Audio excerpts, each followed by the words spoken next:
بسم الله الرحمن الرحيم قال طالب الله والرسول الراجي منهما الرضا والقبول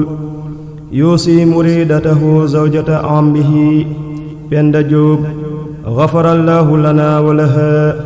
ومحى عنا وعنها كل ذنب وحوب dénkaane bii nag ki ko def mooy ki nga xam ni boroomam ak yonent yàlla bi dong la doon sàkku seen ngërëm mooy ki nga xam ne it la muy yaakaar ca boroomam mooy ngërëm ak jëf ju nu nangu muy borom Tuuba radiyallahu anhu moo doon dénk muritam ba muy soxna Penda Jóob nga xam ni soxna yi bàyyi taxamam la ku bëgg xam loolu nag mooy koo xam ni sa mbokk waajur wu góor la tey góor kooku nag soxnaam la doon dénk muy soxna Penda Jóob moom soxna Penda Jóob moomu nag yàlla na ko yàlla jéggal te jéggal nu faral nu bépp bàkkaar waaye faral ko moom it bépp bàkkaar ak bépp sikk عليك بالصبر وتقوى ربك في السر والجهر فيغفر لك dénk naa la muñ ak ragal yàlla sa boroom yow soxna Penda Jóob muñ googu ma la dénk nag ak ragal yàlla googu maa ngi la koy dénk ci lu nëbboog li feeñ boo ko defee day yàlla jéggal la دومي على التوبة باجتهادي ولا تميلي لسوى رشادي yow soxna Penda Jóob saxal ci tuub gu ànd ak farlu nag waaye bul jeng yow soxna si jëm ci leneen lu dul njub دومي على الخمول والتستر وتخفضي صوتك دهرا تشكري yow soxna si saxal ci nëbbu ak suturlu te ngay wàcce sa kàddu sa diirub dund boo ko defee day ñu gërëm la de لا تنظري ما دمت حية إلى غير الذي تحليله قد انجلى yow soxna si bul xool de li feeg yaa ngi dund jëm ci loo xam ni yàlla daganalu ko wala bul xool li feeg yaa ngi dund lu dul loo xam ni daganam leer na naññi kon lu xaraam bul ko moso xool li feeg yaa ngi dund واجتنب الغيبة والتكبر واثبت السكوت والتصبر yow soxna si na nga teet jëw ak màgg-màggulu te nga sax ci noppi tey muñ-muñlu kon jëw mooy wax ci sa mbokk loo xam ne newu fa te bu ko déggee du ko neex rëy lu it mooy jàpp ni dara nga suufee la sa bopp rek te nga sax ci noppi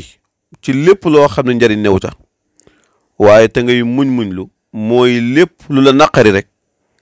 nga wannu ko واجتنب الكذب والرياء والعجب والسمعة والبغضاء soril yow soxna Penda Jóob fen ak ngistal